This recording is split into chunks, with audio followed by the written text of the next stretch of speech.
God. At sa umaga po ito ay ang ating pong pag-aaralan ngayon ay is about what we should to do be truly blessed. Ano nga ba ang dapat nating gawin para tayo maging mapalad sa harap ng Diyos? Ito po yung ating pong tatalakayin sa umaga ito. Na napakahalaga po na patuloy at talagang maranasan po natin na tayo po ay maging nakakapalad sa harapan ng Diyos sapagkat sa pamamagitan po ng ating mga ipinamumuhay, ginagawa sa harapan ng Diyos at sa harapan po ng mga tao. Okay, paano ba maging isang taong mapalad? Sabi nga po ng iba, mapalad daw po yung mga tao kapag nakatapos ang pag-aaral. Mapalad daw po yung mga tao kapag po siya ay maganda ang kanyang pong financial sitwasyon. Mapalad daw po ang mga tao merong mga maraming ari-arian. Ako din po ay sa paningin ng tao, yan po yung mga tunay na mapalad. Pero po, sa harapan po ng Diyos, hindi po yan ang tunay na mapalad. Ito po ating pag-aaralan ngayon ang tunay po mapapalad sa harapan ng Diyos. Kaya po, yung ating pong topic ngayon, what we should do to be truly blessed. Kaya napakahalaga po na ating po magawa ito at makipakita sa harapan ng Diyos ito pong mga bagay na ito. Sapagkat tunay nga po na kapag tayo po ay naging mapalad sa harapan ng Diyos, ito po ang magiging dahilan kung bakit tayo po ay magiging kalugod-lugod sa harapan ng ating Panginoon. Okay, sa Matthew chapter 5, verse 3 to 12, ito po ang sinasabi ng Panginoon.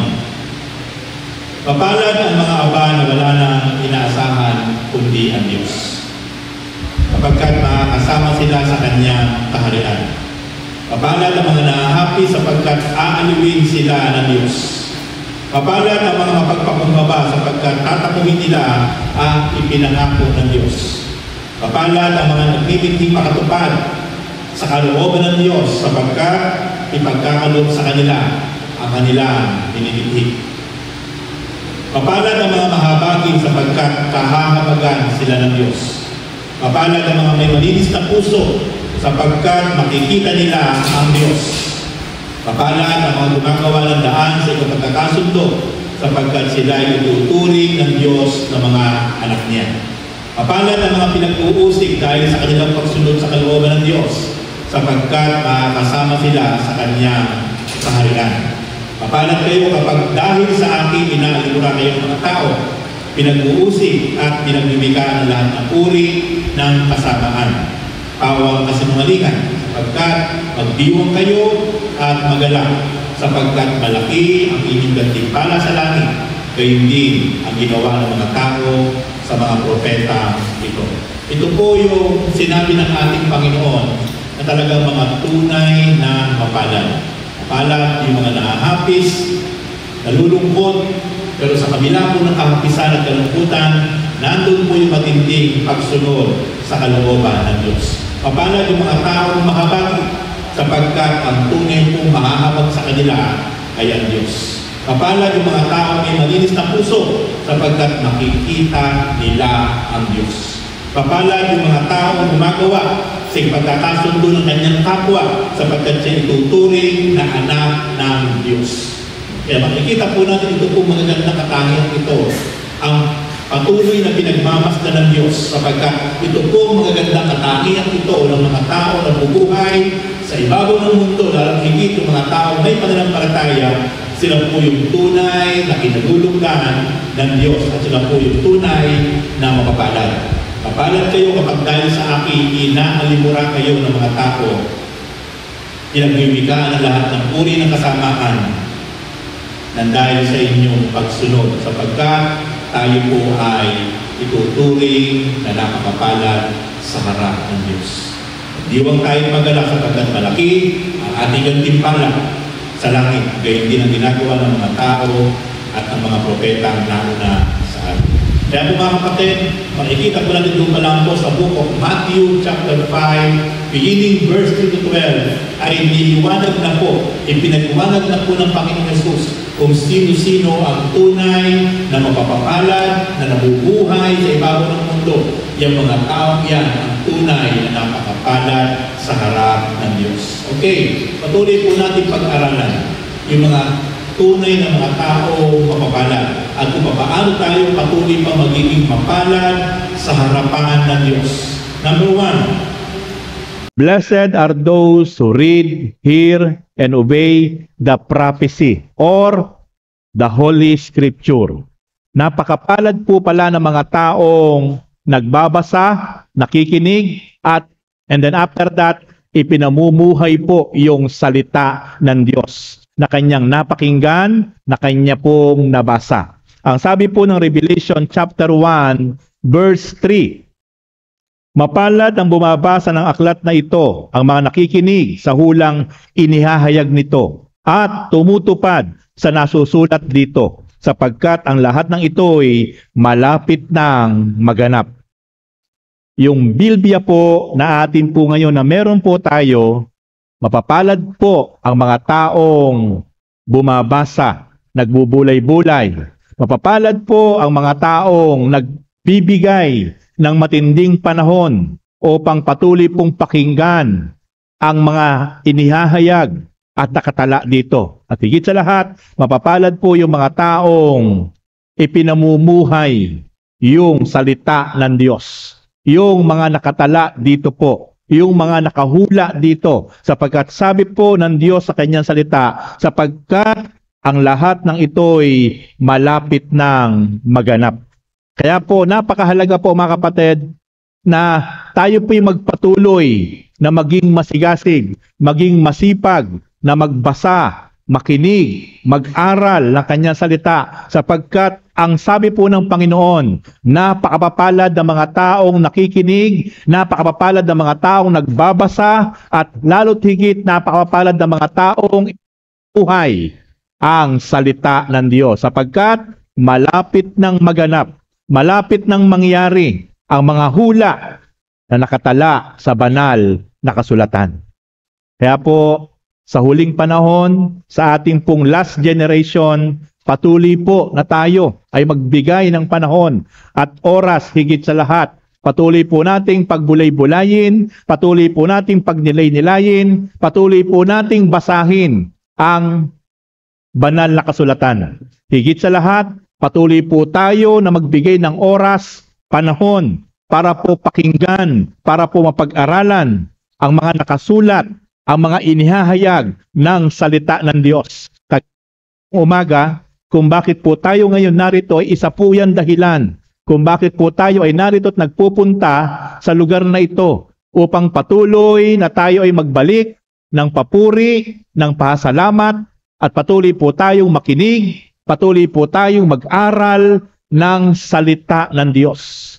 Kaya po, sapagkat ang mga tao po pala na nasasabik, na uuhaw, na makinig ng salita ng Diyos, na mag-aral ng salita ng Diyos, ito po pala yung mga taong ito na mapapalad sa harapan ng Diyos. Higit sa lahat, yung mga taong matapos mapakinggan, matapos mabasa ang salita ng Diyos, ito'y kanilang ipinamumuhay. Higit na napakapalad ng mga taong iyan, sapagkat kinalulugdan ng Diyos ang mga taong nakikita niya na ang kanyang salita ay nilalakaran ng buong inam at buong katapatan. Bakit mapalad ang mga nagbabasa ng salita ng Diyos? Sa Joshua chapter 1 verse 8, sabi po ng Diyos kay Joshua, huwag mong kaliligtaang basahin ang aklat na yaon. Dili-diliin mo iyon araw, gabi, upang matupad mo ang lahat ng nasusulat doon. Paano po natin matutupad? Paano po natin maipamumuhay ang mga nakasulat sa banal na kasulatan ng Diyos? Sa pamamagitan po ng pagbabasa, day and night. Kaya ito po yung kabilin-bilinan po ng Diyos kay Joshua. na kanyang pinakamamahal na lingkod during Old Testament, na ang instruction, pinapaalalahanan ng Diyos si Joshua. Joshua, huwag mong kaliligtaan, dili-diliin, pagbulay-bulayin ang aking salita, araw at gabi, upang matupad mo ang mga nakasulat doon. So makikita po natin, ang sikreto po pala, ang magiging epekto po pala sa buhay ng bawat isang tao para maipamuhay niya, para malakaran niya ng buong katapatan, ng buong inam, masunod niya ang salita ng Diyos, ay kailangan maglalaan talaga siya ng oras, panahon, upang pagnilay-nilayin ng buong sikap, buong sipag, buong pagkauhaw, buong kagalakan ang salita ng Diyos. Sapagkat paano pong maipamumuhay, paano pong masusunod ng isang tao ang salita ng Diyos kung wala naman po siyang maaalala mula sa kanyang puso, mula sa kanyang damdamin. Wala pong magre-remind sa kanya.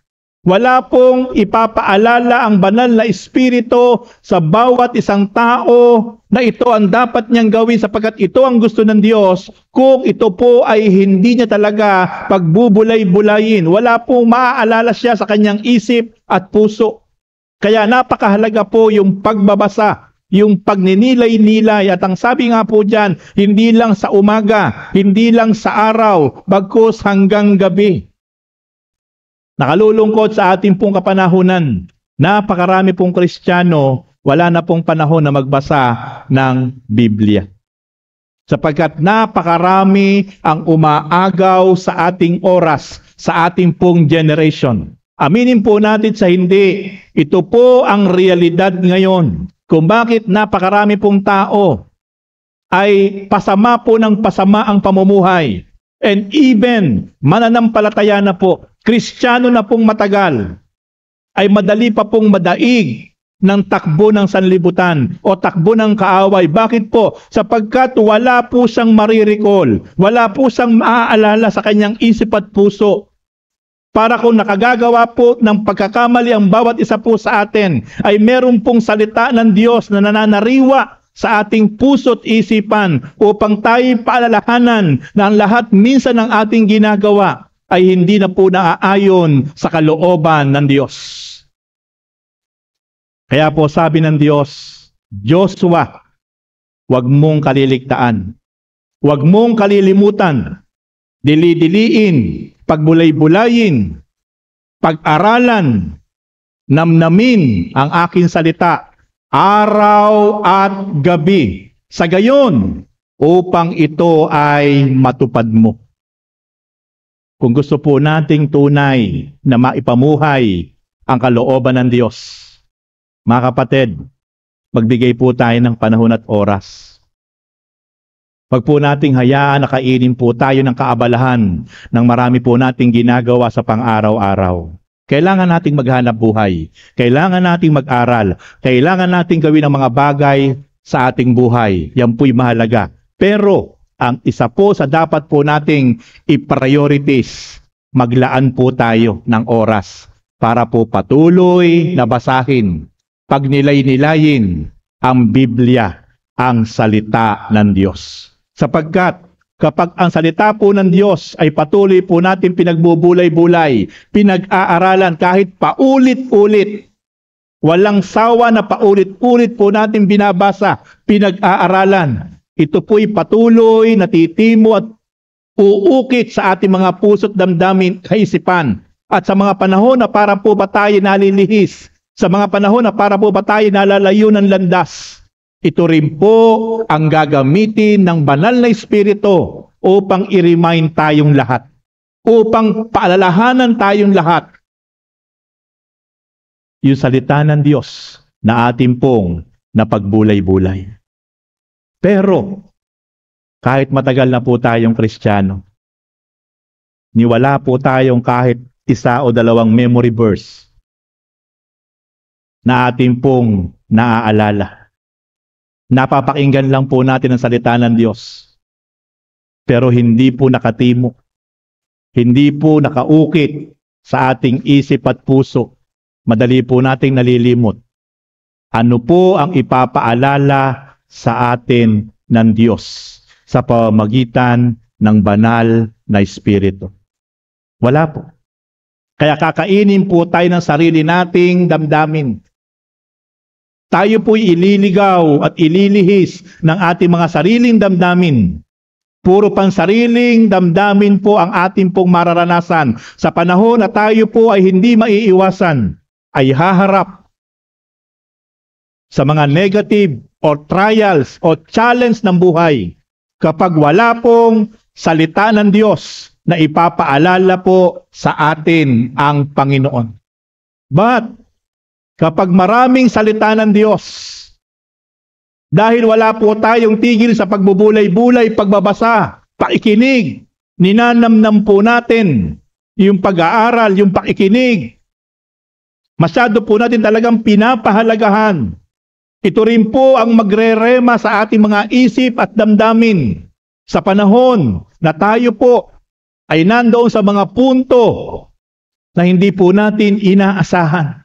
Kaya sabi ng Panginoon Diyos, uulitin ko po sa inyo, sabi ng Diyos kay Joshua, dili-diliin mo ang aking salita araw at gabi, sapagkat binibigyan diin ng Diyos kay Joshua kapag hindi mo yan pinagsawaan, kapag yan ay patuloy mong binigyan ng priority sa buhay mo, day and night, meditate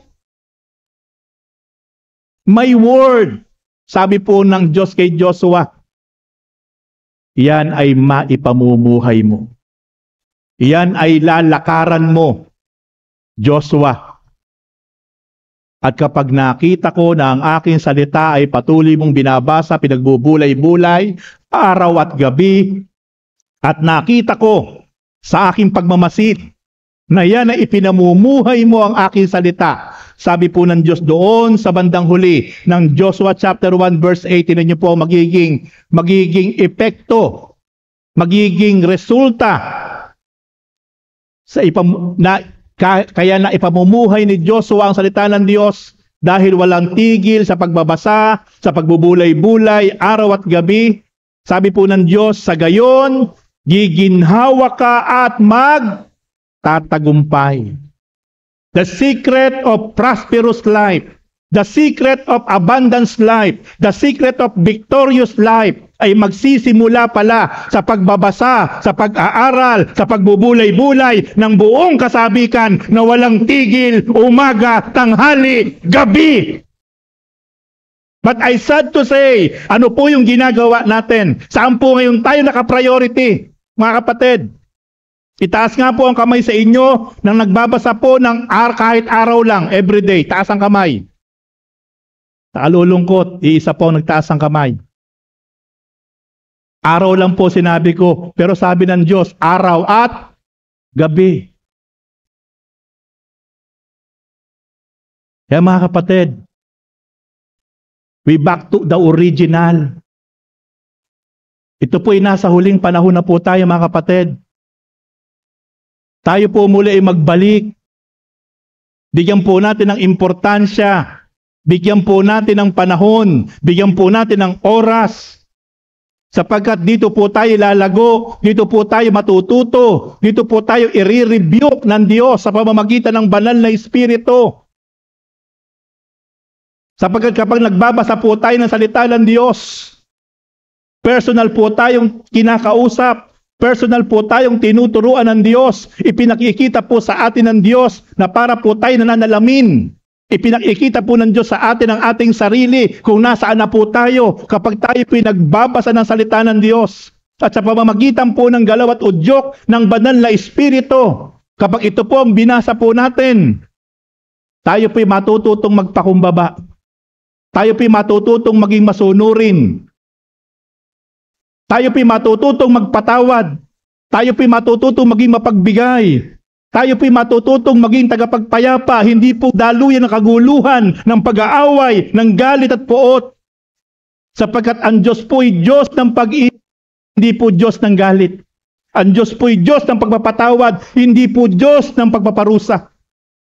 Kaya kapag ating pong pinagtuunan, binigyan ng diin, binigyan ng panahon at oras, ang pagbabasa ng Biblia, titiyain ko po sa inyo, tayo po'y patuloy na ipupurify, i-disciple ng Diyos. But I sad to say, wala pong panahon ng maraming tao sa salita ng Diyos. Minsan niya po, mas diehard po tayo sa politiko pa kaysa po sa salita ng Diyos. Huwag kayong magagalit. Mas marami pa tayong ibinibigay na oras, lalo't higit kapag araw po ng halalan.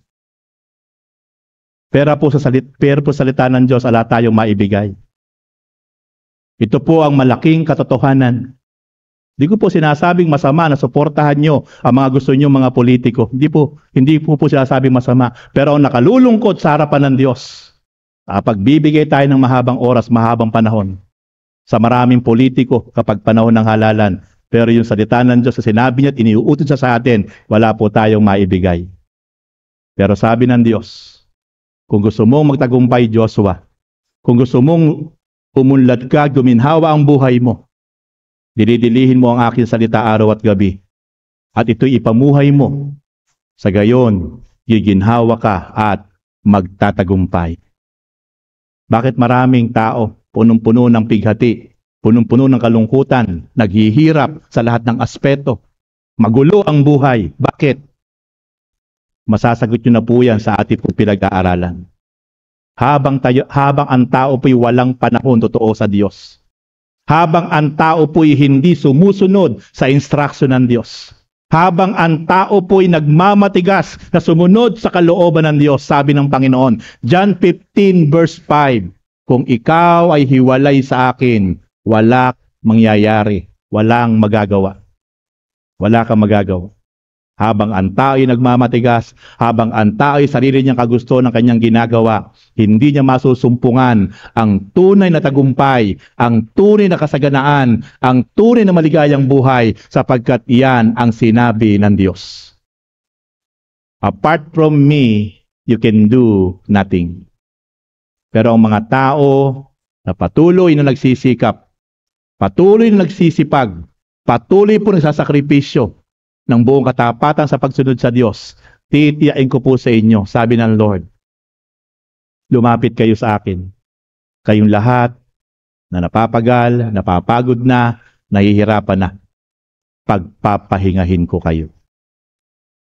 Pasanin niyo ang aking pamatok, sapagkat ako'y maamo at mababang loob, at makasusumpong kayo ng kapahingahan para sa inyong kaluluwa.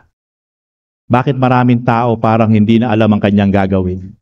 Bakit maraming tao parang napakadilim ng kanyang kapaligiran? Bakit maraming tao inuubos po ang kanyang lakas at oras para hanapin ang panandaliang kapayapaan at kaligayahan? Kasi nga po, hindi po niya namamalayan na napakalayo na pala niya sa Diyos. Pero ang mga tao na patuloy pong humahakbang, patuloy pong sumusunod ng buong sikap at buong katapatan sa kalooban ng Diyos, ito yung mga taong mahimbing ang tulog. Ito yung mga taong walang bigat sa damdamin. Ito yung mga taong malinis at payapa ang kaisipan, sapagkat iyan ang dulot sa tao na tunay na lumalapit, sumusunod, ipinamumuhay ang salita ng Diyos. Kaya napakalaki po ang advantage, mga kapatid, kapag tayo po ay naglaan ng oras, panahon sa salita ng Diyos. Kaya mga kapatid,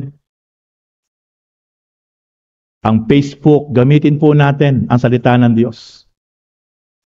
Kung mahilig po tayong mag-post sa lahat ng ating ginagawa sa buhay, sa lahat ng ating pinapasyalan, wala pong masama dyan, sapagkat tayo po may freedom.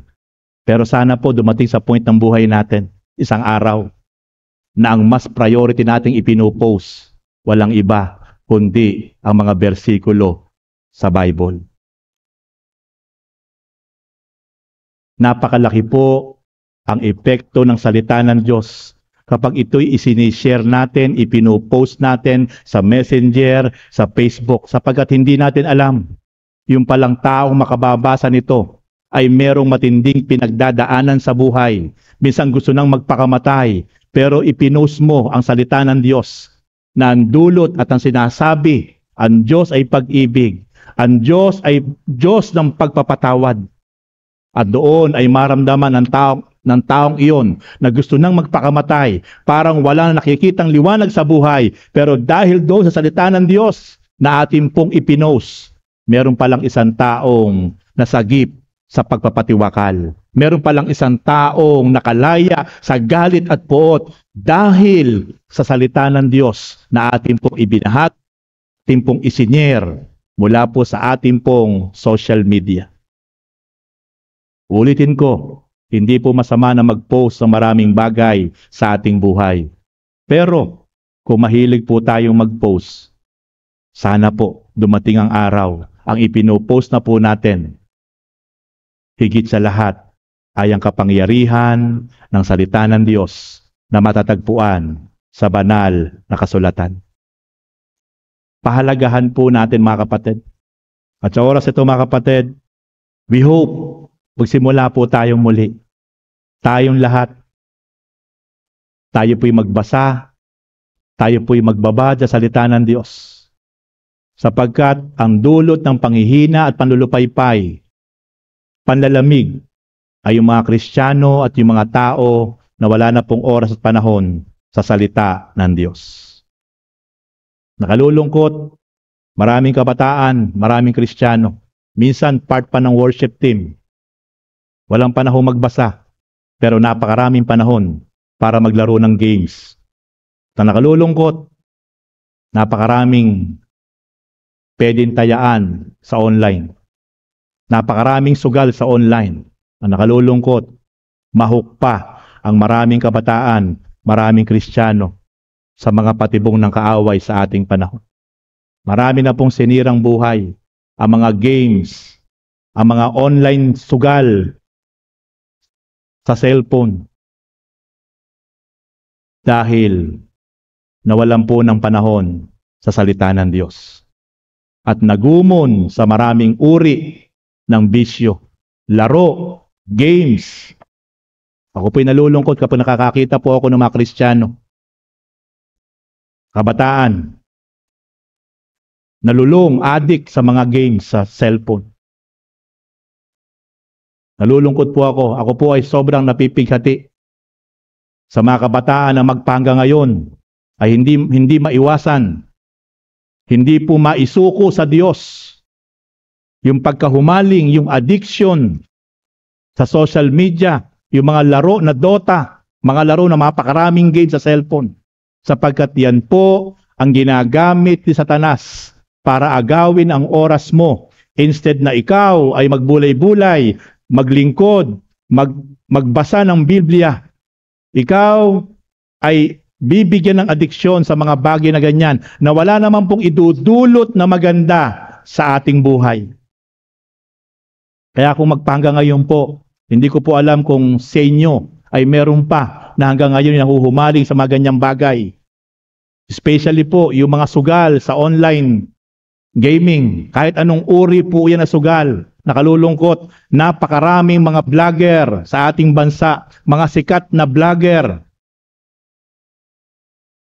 Ipinupromote pa po ang iba't ibang uri ng sugal sa online. Kaya naiimpluwensyahan nila sapagkat sila po yung mga influencer. Naiimpluwensyahan nila yung kanilang mga followers na sila po ay tumaya, magbakasakali sa iba't ibang uri ng sugal.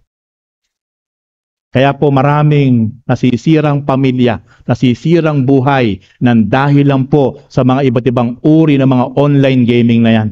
Yan po lahat ay tahas, ako po sinasabi sa inyo, lahat po yan ay produkto ni Satanas para sirain ang buhay ng maraming tao. Huwag kayong ma-open, huwag kayong masasaktan sa sinasabi ko sapagkat ang concern ko lang po sa inyo ay dumating, maiwasan sa buhay ninyo na isang araw Hindi nyo na po alam ang inyong gagawin kapag naubos na ang inyong mga ari-arian at kabuhayan nang dahil kung kayo nalulung sa mga bagay na yan, wala na kayong ari-arian at lahat ay naibenta na at naisanla na sapagkat sa paghahabol para makabawi sa lahat ng talo sa mga uri ng online game na yan sa online sa ating pong panahon. Kaya po mga kaibigan, mga kapatid, nawa po, tayo po ay maging katuwang ng Diyos para po yung ating mga kapatid, mga kakilala, mga magulang, mga anak, tayo po ang pumigil sa mga gawaing ganyan sapagkat yan po ang sisira ng magandang pamilya at kinabukasan. Tayo po'y maging adik higit sa lahat para po sa salita ng Diyos. Kung meron po dapat na tayo po'y maging adik sa salita po ng Diyos sapagkat ang salita po ng Diyos ay bumabago at nagbibigay ng tagumpay, nagbibigay ng masaganang buhay sa buhay ng bawat isa po sa atin. And the Word of God is testify about Jesus Christ. John chapter 5 verse 39 to 44, sinasaliksik ninyo ang mga kasulatan sa paniwalang doon ninyo matatagpuan ang buhay na walang hanggan. Ang mga ito nagpapauto tungkol sa akin. Ngunit ayaw naman ninyong lumapit sa akin upang kayo magkaroon ng buhay. Hindi ako naghahangad ng parangal ng mga tao, ngunit kilala ko kayo. Alam kong wala kayong pag-ibig sa Diyos. Naparito ako sa ngalan ng aking Ama at ayaw ninyo akong tanggapin. Kung may ibang pumarito sa kanyang sariling pangalan, siya'y inyong tatanggapin. Ang hinahangad ninyo'y ang parangal ng isa't isa at hindi ang parangalan ng gagaling sa iisang Diyos. Paano kayo makapaniniwala? Huwag ninyong isiping ako ang magsasakdal sa Ama laban sa inyo. Si Moises na inaasahan ninyo ang siyang maghaharap ng sakdal laban sa inyo. Kung talagang pinaniniwalaan ninyo si Moises, ako'y pinaniniwalaan din sana ninyo sapagkat sumulat siya tungkol sa akin. Ito po yung hinaing ng ating Panginoong Hesus. So talagang sa panahon pa lang ng ating Panginoon sa po'y nasa lupa, maraming tao ayaw pong sumunod, ayaw pong lumapit, ayaw po siyang paniwalaan. Mas si Moises po ang pinipili na kanilang paniwalaan. At yan po ang nangyari sa bansang Israel. Ang mga Hudyo po magpangga ngayon ay mas si Moises po ang kanilang sinusunod, pinaniniwalaan kaysa po sa ating Panginoon. At nakalulungkot po, yan po ay alam na alam ng ating Panginoon Jesucristo. Sa ating kapanahunan, wala pong panahon ng tao para sumunod, para maniwala sa ating Panginoon, sa kanyang mga sinasabi. Pero maraming tao, alipin po ng sariling laman, sariling kahinaan. Kaya po ang kanyang buhay ay patuloy na nagiging masalimuot sapagkat mas pinipili niyang sumunod sa kanyang sariling gusto kaysa po sa kalooban ng ating Panginoon. Kaya mga kapatid, uulitin ko, napakapalad ng mga taong uhaw, laging sabik, laging may panahon na magbulay-bulay, makinig, mag-aral, ipamuhay ang salita ng Diyos. Kaya po, nawa, katapos po ng gawain ito, muli po tayong lahat ay masabik, mauhaw at ipamuhay ang salita ng Diyos upang dumaloy sa buhay natin ang isang buhay na matagumpay, isang buhay na pinagpala at masagana. Second point, blessed are those who watch for Christ's coming. Napakapalad po ng mga tao sa harap ng Diyos na nag-aabang, nagbabantay sa pagbabalik ng ating Panginoong Hesukristo. Alam niyo po ba ang manifestasyon ng mga taong nakakilala sa Lord na matapos po makakilala, matapos pong malaman ang katotohanan, matapos po magkaroon ng tamang pananampalataya, sila po ay uhaw na uhaw, sabik na sabik sa pagbabalik ng ating Panginoon. Ito po yung mga Kristiyano na hindi natitinag. Ito po yung mga Kristiyano na hindi kayang tuksohin ng kahit anong alok ng mundo. Hindi ipagpapalit ang Panginoon kahit ano pang bagay yan sa ibabaw ng mundo. sapagkat ito yung Kristiyano talaga na sabik, nag-aabang sa biglang pagbabalik ng ating Panginoong Hesukristo.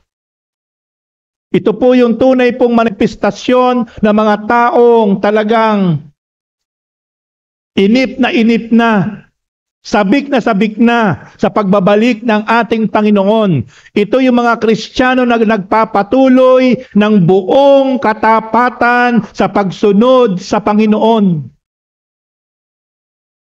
Pero yung mga Kristiyano na hindi alintana, hindi pinapahalagahan ang biglang pagbabalik ng Panginoon. Ito yung mga Kristiyano na mabaway. Ito yung mga Kristiyano na madaling maakay, madaling matukso, madaling makagawa ang kaaway sa buhay nila. Sapagkat hindi niya alintana ang sinabi ng Panginoon na siya'y babalik sa isang pagkakataon na walang nakakaalam. Isang kisap mata, ang Panginoon ay babalik na parang magnanakaw. Hindi po natin alam, walang nakakaalam, walang nakababatid. Mismong ang Panginoong Hesus ay hindi niya alam kung kailan siya babalik. At sinabi niya, ang kanyang ama lamang ang nakababatid at nakakaalam kung kailan siya babalik upang sa kanyang pagbabalik, kunin niya, dagitin niya sa isang kisap mata yung mga tunay na nabubuhay pa sa ibabaw ng mundo, na buong sikap, buong katapatan, na sumusunod, naglilingkod sa ating Panginoon.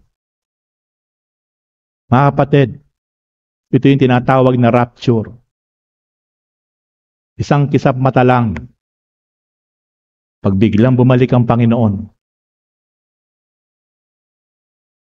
maiiwan lang yung ating mga suot na alahas, damit, tsinelas, sapatos. Mawawala yung ating katawang ito at kukunin ng ating Panginoon. Ang tanong, kung tayo po ay hindi mapapasama sa biglang pagbabalik ng Panginoon sa kanyang ikalawang pagbabalik, napakahirap po ang mararanasan ng mga maiiwan sapagkat maghahari po ang Antichrist ng 3.5 years. Sa panahon na meron po tayong freedom, sa panahon na nasa ilalim po ngayon tayo ng grasya ng Diyos, kagandahang loob ng Diyos, nakalulungkot ito po yung panahon na kahit nagkakamali ka, nagkakasala ka, pero dahil nasa ilalim po tayo ng grasya ng Diyos, nakapagpapatuloy po ang bawat isa po sa atin. Nasa biyaya po tayo ng Diyos. Nasa kagandahang loob po tayo ng Diyos. Pero ang lahat po ay merong duration. Pagkatapos po ng panahong ito, at biglang bumalik ang ating Panginoon, kinuha na po ang lahat na nasasabik sa pagbabalik ng Panginoon. Ito po ang pinaka-miserabling panahon sa ibabaw ng mundo. Ang maghahari po sa mundong ito ay mga taong walang puso. Ang mga tao na walang dinidiyos. Sila'y nakapailalim sa kapangyarihan ng dyablo. Uusigin, papatayin, ipagbabawal ang mga gawaing ganito. Ipagbabawal ang pagsamba sa tunay na Diyos. Ipagbabawal ang mga fellowship. Ipagbabawal ang pagbabasa ng Biblia. Ipagbabawal ang pananalangin. Ipagbabawal ang pag-itipon na tulad nito sapagkat magkakaroon ng one world government. Buong mundo synchronized.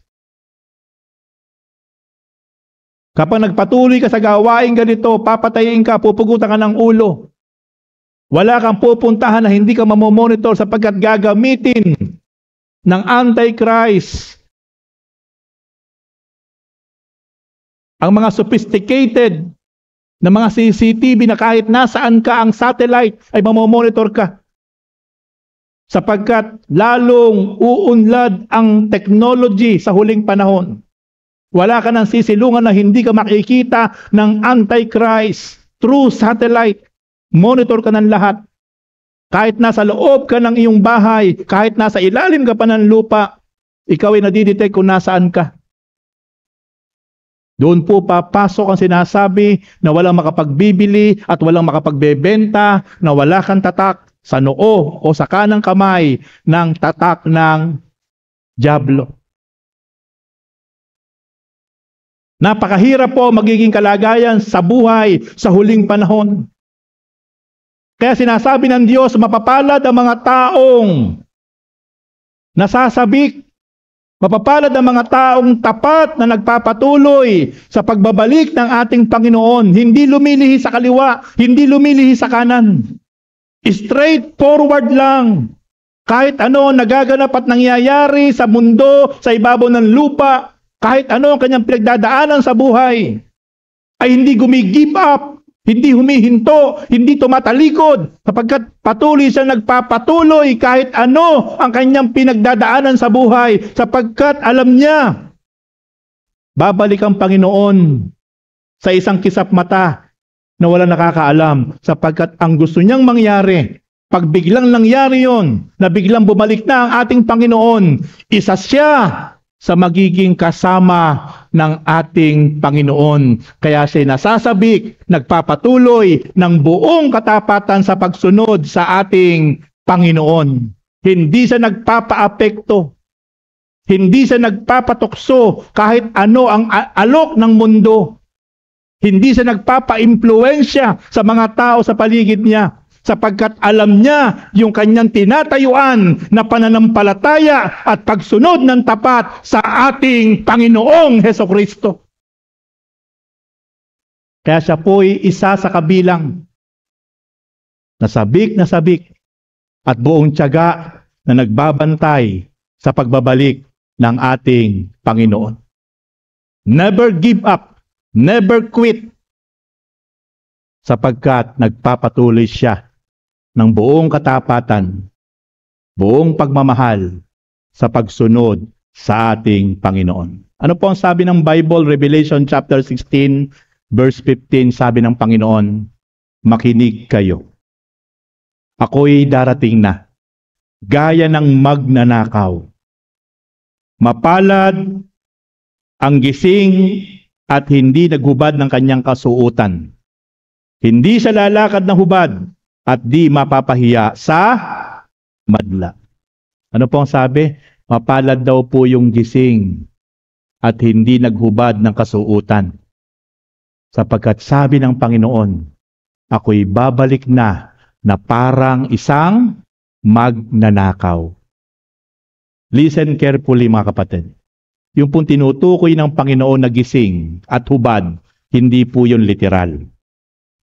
Lilinawin ko po sa inyo, yung sinasabi niyang gising, hindi po yung literal na gising o hindi natutulog.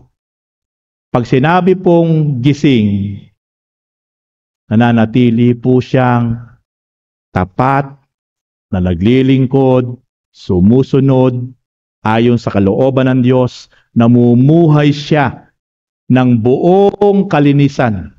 Yung sinasabi dong hindi siya naghubad ng kanyang kasuotan. Kasi po nung tayo po ay makakilala sa Panginoon, dati po tayong hubad, dati po tayong walang damit na espiritual, sapagkat tayo po ay makasalanan. Pero nung tayo po ay naging anak ng Diyos, nang tayo po ay tumanggap at nagsisi sa ating mga kasalanan, tayo po ay sinuutan ng ating Panginoon ng isang spiritual cloth. Naging malinis po tayo sa ating Panginoon sa kanyang harapan. Meron po tayong damit na espiritual. Pero, yung pong damit na espiritual na yon, kapag ang isang mananampalataya po ay binaliwala niya ang Diyos, isinantabi niya ang Diyos, at patuloy po sa nagbalik sa lusak ng kasalanan, patuloy po sa nagbalik sa mundo na makasalanan, patuloy po yung buhay niya, ibinalik niya sa dating mga masamang gawain. Hinuhubad po niya yung kanyang spiritual cloth na yon na malinis, na nagiging cover sa kanyang karumihan. Kaya po ito yung sinasabi ng Panginoon, mapalad ang gising at hindi naghubad ng kanyang kasuotan. Kaya mga kapatid, I challenge you, huwag nating huhubarin yung ating spiritual cloth na yon. nagsignifikan po ng isang malinis na puso, isip, at pagkatao dahil po sa dugo ng ating Panginoon Jesucristo. Huwag po darating sa buhay po natin, mga kapatid, na isang araw babaliwalain mo ang Diyos. Isang araw tatalikuran mo ang Diyos at babalikan mo yung lusak ng kasalanan. Babalikan mo yung dati mong pinanggalingang buhay. Isang araw sisirain mo yung buhay mo sa iba't ibang uri ng bisyo. Ito yung sinasabi ng Panginoon sa Revelation 16 verse 15, makinig kayo, ako'y darating na gaya ng isang magnanakaw. Mapalad ang mga gising at hindi naghubad ng kanilang kasuutan. Ang mga tao pong nakatulog sa espiritual ay ang mga taong nakalimutan sa kanyang sarili kung gaano kabuti ang Diyos sa kanya. Ang mga tao pong nakatulog sa espiritual ay ang mga taong binaliwala po ang Diyos at kinalimutan ang ginawa na pag-ibig at sakripisyo ng ating Panginoon. At nagpatuloy sa kanyang sariling gusto, sa kanyang sariling hilig ng laman. Ito po yung mga taong nakatulog sa espiritual.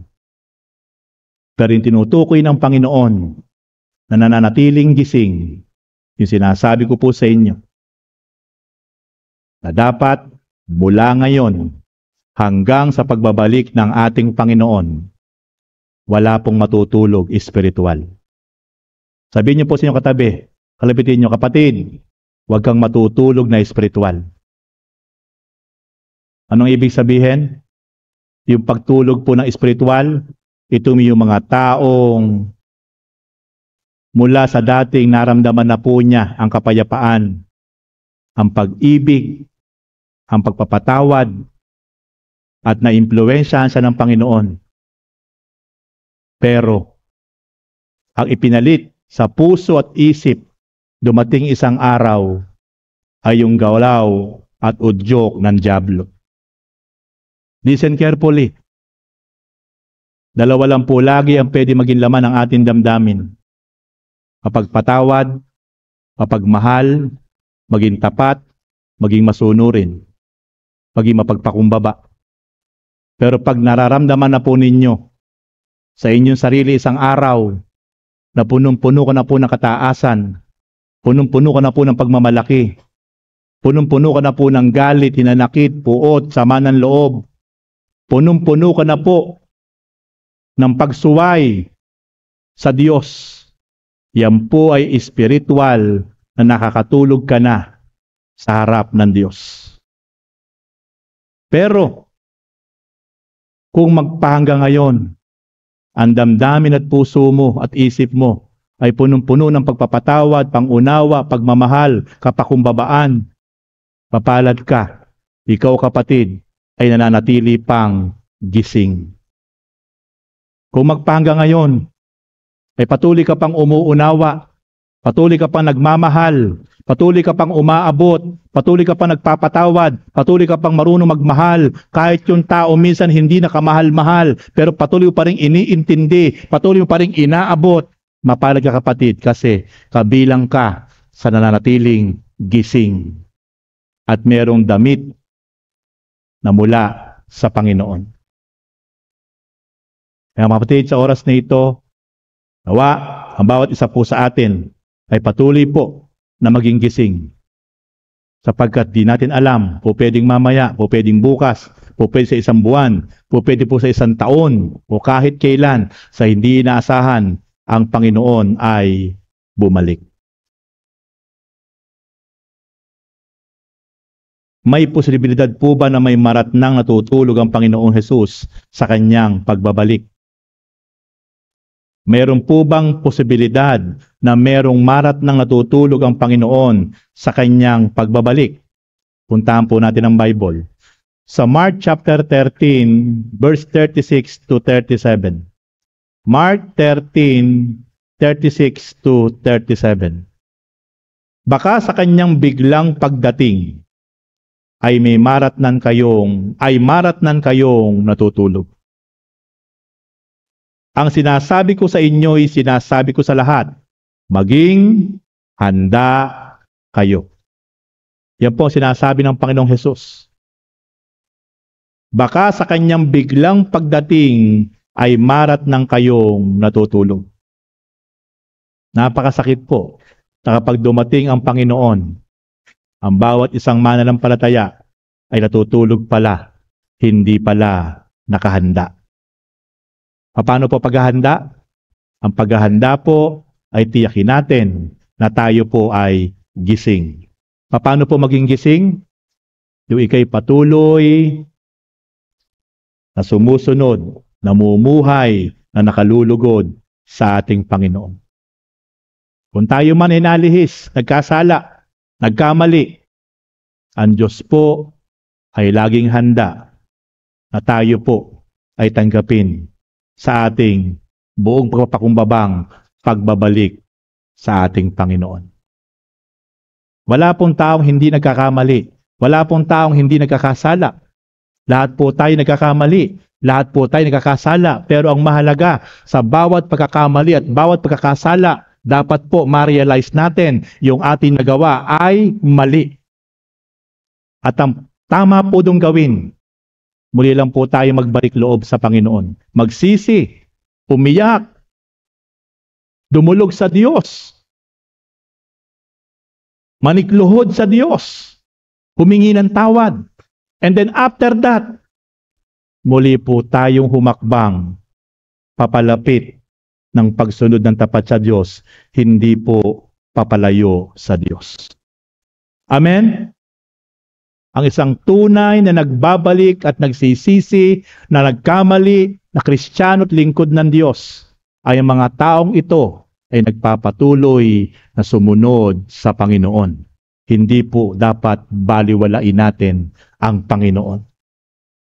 Kaya mga kapatid, napakapalad po ng mga tao na natiling sabik, nagbabantay sa pagbabalik ng ating Panginoon. Next point, blessed are those in the first resurrection. Mapapalad po ang mga tao na makakaranas ng unang pagbuhay sa pagbabalik ng ating Panginoon. Ito po yung mga Kristiyanong namatay na. Literal. Huminto po ang tibok ng puso o anumang uri ng kamatayang pisikal. Pumanaw na, nawala na po sa ibabaw ng mundo. Pero ang pinakamaganda po, yung mga Kristiyano, yung mga mananampalataya, yung mga lingkod ng Diyos na namatay. Namatay na naglilingkod, sumusunod sa Diyos. Napakalaki po ang kanilang tatanggaping kasiyahan sapagkat sa biglang pagbabalik ng Panginoon, isa po ito sa misyon ng Panginoon. Siya po ay babalik sa mga buhay at mga patay na tapat, na sumunod, na natili, na namuhay sa pagsunod, sa pananampalataya sa Panginoon. Uulitin ko po, sa ikalawang pagbabalik ng Panginoon, hindi po siya babalik para sa mga relihiyon. Hindi po siya babalik at hindi po siya pipili ng tinatawag na the best na relihiyon. Wala po tayong mababasa sa Bible na sa biglang pagbabalik ng Panginoon sa kanyang ikalawang pagparito ay yung kanyang kinagigiliwan na relihiyon ang kanya lamang babalikan. Maliwanag po yung ating napag-aaralan sa oras na ito na ating pong matagpuan sa Biblia na ang babalikan ng ating Panginoon ay nanatiling gising, nanatiling mayroong pong espiritual na malinis na kasuotan, nanatili pong namumuhay, naglilingkod, sumusunod ng tapat sa Kanya, nanatili pong sabik na sabik sa Kanyang pagbabalik sapagkat sila po ay yung mga Kristiyano at mga mananampalataya na hindi po na-impluwensyahan ng anumang pangyayari, ng anumang nagaganap sa kapaligiran o ng sino paman o especially po ng kaaway. Sapagkat nagpatuloy ng buong tapat sa pagsunod sa Panginoon. And then ikalawa, mapapalad ang mga taong makakaranas ng muling pagkabuhay mula sa kanyang kamatayang pisikal. Bubuhayin sa muli kapag ang Panginoon ay dumating at biglang dumating sa lupa, sa alapaap, mula sa alapaap. Ang una po niyang gagawin ay kukunin ang mga buhay na kanya pong kinalulugdan. Kukunin po yung mga patay, muli po niyang bubuhayin para ipagsama sa kanyang paghahari ng 1,000 taon. Ano po ang sabi ng Bible, Revelation chapter 20 verse 6? Mapalad at pinagpalang lubos ang mga nakasama sa unang pagbuhay sa mga patay. Mapalad at pinagpalang lubos ang mga nakabilang, ang mga nakasama sa mga unang pagbuhay sa mga patay. Kaya tayo po mga mananampalataya, kapag naiintindihan mo, hindi po kalungkutan, hindi po kalugihan ang mamatay ng pisikal sa ibabaw ng mundo kung ikaw ay namatay para sa Panginoon. Kung ikaw ay namatay ng tapat na sumusunod sa Panginoon. Kung ikaw ay namatay na natiling gising, na natili kang sumusunod, naglilingkod sa Panginoon, bigla kang namatay, hindi po yun kalugihan. Kaya nga po sinabi ni Pablo, ang mabuhay kay Kristo, ang mamatay ay pakinabang. Sapagkat kahit po tayo mamatay na pisikal sa ibabaw ng mundong ito, sa oras na ito, ay meron pong pangako ang Panginoon na sa kanyang pagbabalik, ang priority po niyang unang bubuhayin ay ang mga taong tunay na namuhay ng tapat sa ibabaw ng mundo. Hindi po ayon sa inyong relihiyon, sa ating relihiyon, kundi ayon sa ating pong tinanggap na tamang pananampalataya at pamumuhay na nakalulugod sa kanyang harapan. Ulitin ko po, sabi ng Diyos sa kanyang salita, mapalad at pinagpalang lubos ang mga nakasama sa unang pagbuhay sa mga patay. Walang kapangyarihan sa kanila ang pangalawang kamatayan. Sila'y magiging mga saserdote ng Diyos at ng Mesyas at maghahari silang kasama niya sa loob ng 1,000 taon. Meron pong tinatawag na 1,000 years. Sa pagbabalik ng Panginoon, maghahari siya ng 1,000 taon. Kaya ang purpose niya sa kanyang pagbabalik, kukunin niya ang mga nabubuhay. On the spot, ira-rapture niya. Bubuhayin niya ang mga patay na tunay talagang sumunod na muhay na nampalataya sa kanya. At sa loob ng 1,000 taon, maghahari ang Panginoon. At lahat ng kanyang ni-rapture at binuhay ng mga patay, ito yung makakasama niya sa loob ng 1,000 taon. Gusto niyo po bang makasama doon mga kapatid? Gusto niyo po ba? 1,000 years na maghahari ang panahon sa kanyang pagbabalik. Ito po, ang kailangan po, tayo ay tunay na mamuhay, na nakalulugod, tapat na magpatuloy sa ating Panginoon, sa kanyang kalooban. Sapagkat tuso ang dyablo. Tuso ang dyablo. Wala siyang ginawa kundi gusto na ikaw ay ibagsak, ilayo sa Diyos. Pero, kaya nga po sabi, magpatag po tayong lahat. Huwag tayong matitinag. Sapagkat ang tulong at habag at biyaya ng Diyos ay laging suma sa ating lahat. Amen. 1 Thessalonians chapter 4 verse 16, sa araw na yaon kasabay ng malakas na utos, ng tinig ng arkanghel at ng tunog ng trumpeta ng Diyos mula sa langit, bubuhayin muna ang mga namatay na nananalig kay Kristo. Pagtunog ng trumpeta, pagdating ng ating Panginoon, ito ang sign.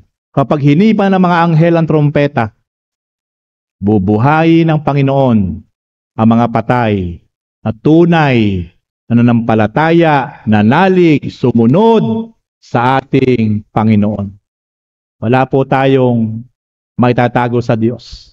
Alam ng Diyos kung sino po yung karapat-dapat Kanya. At kung tayo man po sa Kanyang pagbabalik ay patay na literal, Kung tayo po'y namatay at namuhay po ng tapat sa Diyos, nanalig po sa Panginoon, na bunga ng ating tapat na pagsunod sa Kanya, kabilang po tayo sa bubuhayin ng Panginoon.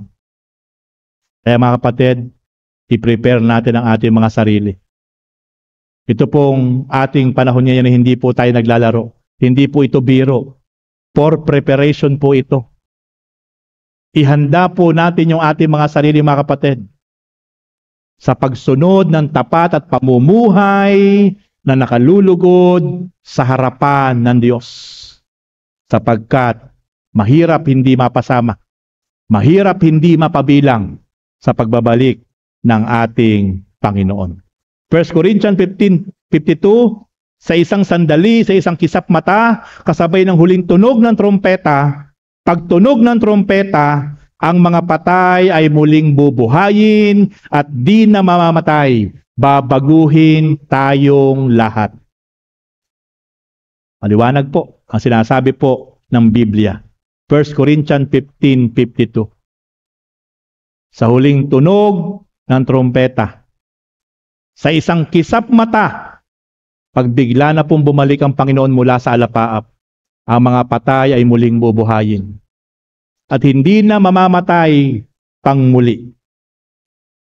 Babaguhin niya tayong lahat. Magiging glorified body na po yung ating katawan. Yun po yung sinasabi ng Panginoon sa Book of Revelation, na yung ating katawan ay hindi na po makakaranas ng gutom, uhaw, pighati, lungkot. Sapagkat tayo po ay meron ng bagong katawan na mula sa ating Panginoon. Napakasarap po na maranasan yon. Nawa po mga kapatid, ito po'y tumimo sa puso't isip natin. Nang mensaheng ito ay magdala sa atin ng tunay na tapat na pagsunod sa Panginoon. Nasa huling sandali po tayo. Sa huling sandali po, marami pong tatalikod. Sa huling panahon, sabi ng Diyos sa kanyang salita, sa huling panahon, maraming tatalikod sa pananampalataya. Sa huling panahon, maraming maaagaw ng dyablo, ng kaaway. Sa huling panahon, maraming manunumbalik sa maruming pamumuhay.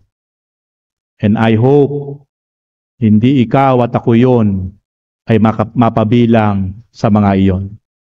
Amen. Tayo po'y isa sa mananatili sa pagsunod ng tapat para sa Panginoon. And then last point, blessed are those who died for the Lord. Mapapalad po ang mga tao na nabubuhay hanggang kamatayan ay namatay para sa Panginoon. Hindi siya namatay nang dahil po sa kasalanan. Hindi siya namatay dahil po sa pagkakasala. Hindi siya namatay nang dahil po siya napalayo sa Diyos. Ang kanyang kamatayan ay dahil sa kanyang tapat na pananampalataya at pagsunod sa Panginoon. Ito po yung mga tao mapapalad sa harap ng Diyos. Sapagkat napakaraming tao na mamatay, pero ang kanyang kamatayan ay hindi para sa Lord. Maraming tao namatay dahil ang kanyang kamatayan ay dahil sa kasalanan.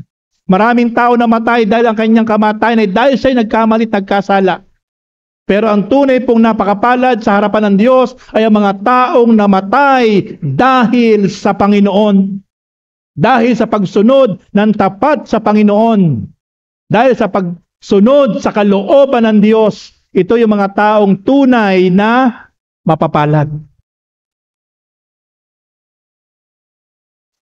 In the book of Revelation chapter 14 verse 13, at narinig ko ang isang tinig mula sa langit na nagsasabi, isulat mo ito mula ngayon.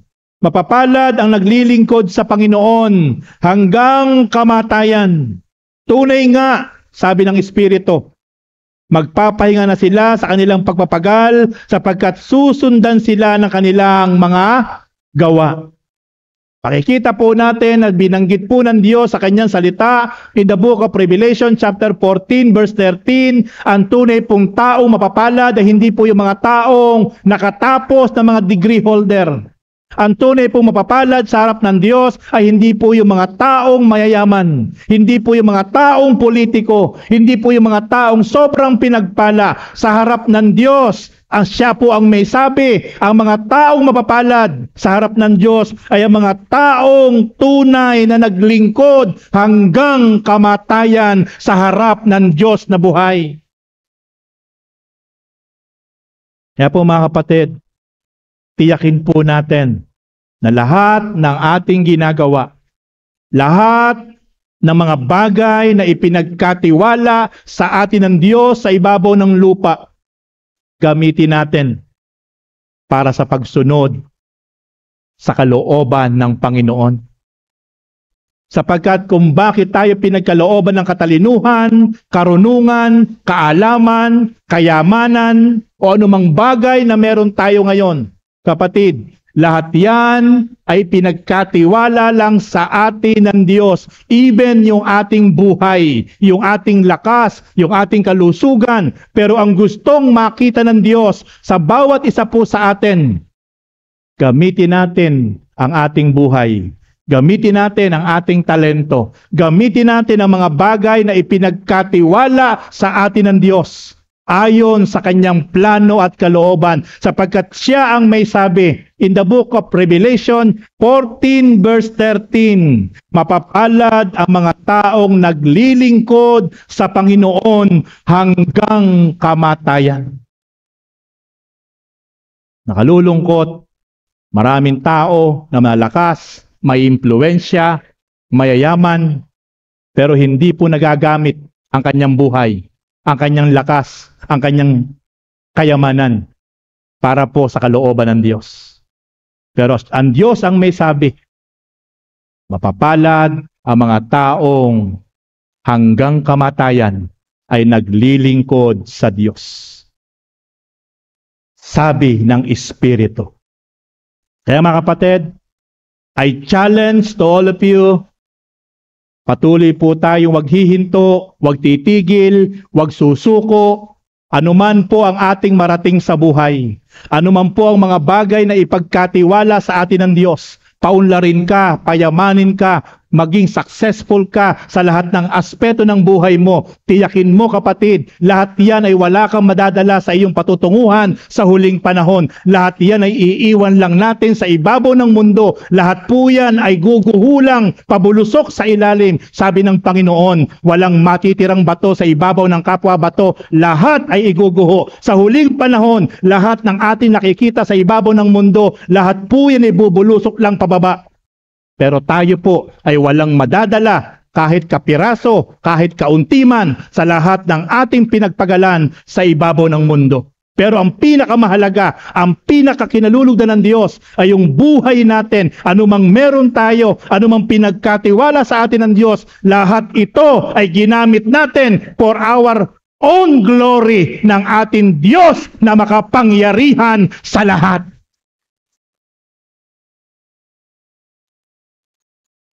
Bakit ba tayo nagsisikap?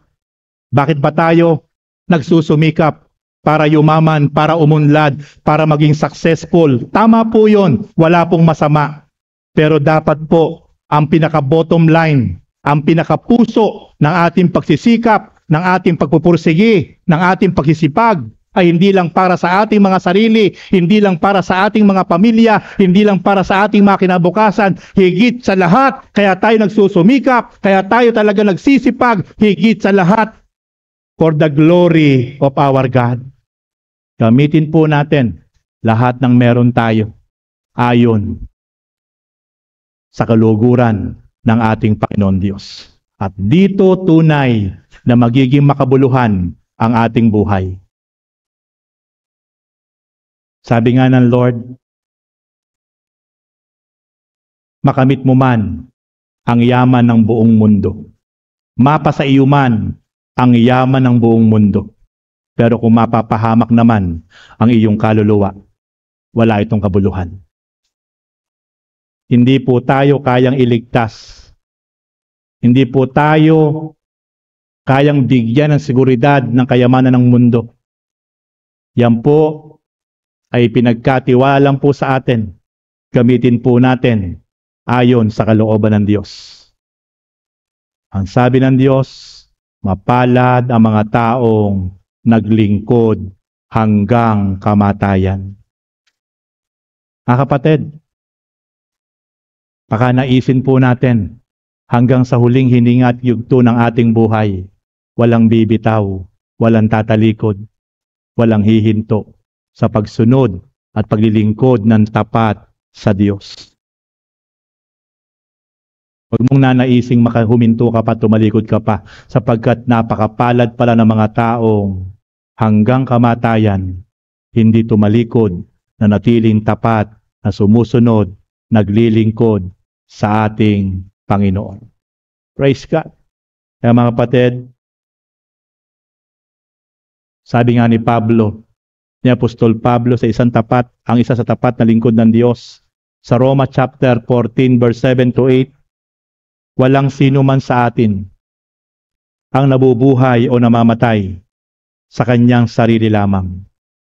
Kung tayo'y nabubuhay, nabubuhay tayo para sa Panginoon. At kung tayo'y namamatay, namamatay tayo para sa Panginoon. Kaya nga, sa mabuhay o sa mamatay, tayo'y sa Panginoon. Everybody stand up. Hallelujah. Praise God. Mga kapatid, napakaganda sinabi ni Pablo in the book of Romans chapter 14 verse 7 to 8. Walang sino man sa atin ang nabubuhay o namamatay sa ganang sarili lamang niya. Kung tayo nabubuhay, dapat nabubuhay tayo para sa Panginoon. At kung tayo mamamatay man, dapat mamamatay tayo para sa Panginoon. Sa mabuhay o sa mamatay, dapat tayo'y sa Panginoon. Church, yan po ang isa sa pinakamahalaga na dapat po nating maging prinsipyo sa buhay. At titiay ko po sa inyo, napakapalad po natin. Sapagkat ang nais ng Diyos sa mabuhay o sa mamatay, dapat nabubuhay tayo. Hindi lang para sa ating pamilya, hindi lang sa ating mga pangarap, hindi lang dapat sa ating mga sarili, dapat nabubuhay tayo, higit sa lahat, para sa Panginoon. At kung mamamatay man tayo sa mundong ito, lilisan man tayo sa mundong ito, tiyakin po natin na tayo po ay mamamatay, na patuloy po sa huling hininga ay nabubuhay ng tapat at sumusunod sa kalooban ng ating Panginoon. At yung ating magiging kamatayan ay merong kabuluhan sapagkat tayo ay namatay para sa ating Panginoon. Praise God!